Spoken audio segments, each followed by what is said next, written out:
వేదికపైకి రావాల్సిందిగా ఆహ్వానిస్తూ ఇవాళ తెలంగాణ రాష్ట్ర ప్రజా విజయోత్సవాలని జిల్లా కేంద్రంలోని కలెక్టర్ గారు ఈ యొక్క కార్యక్రమాన్ని ప్రారంభించడమైనది. కళాయాత్రను వారు ఈరోజు మన యొక్క అమర్చింత పట్టణం నుంచి ప్రారంభమవుతున్న ఈ కళాయాత్రలో పాల్గొంటున్న గౌరవశ్రీ మున్సిపల్ కమిషనర్ గారు నజీబ్ సార్ గారు మరియు మన యొక్క ఎంఆర్ఓ సార్ రవికుమార్ గారు, మండల అధికారులందరికీ తెలంగాణ సాంస్కృతిక సారథి బృందం ద్వారా మీకు స్వాగతం సుస్వాగతం తెలియజేస్తున్నాం సార్.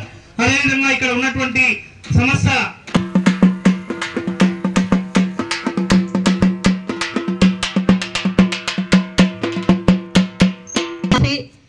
200 యూనిట్ల తదితర అంశాల గురించి మా బృందం అందులో నేను రచించిన ఈ పాట మీ అందరి కోసం దయచేసి వినాలని కోరుతా ఉన్నాను.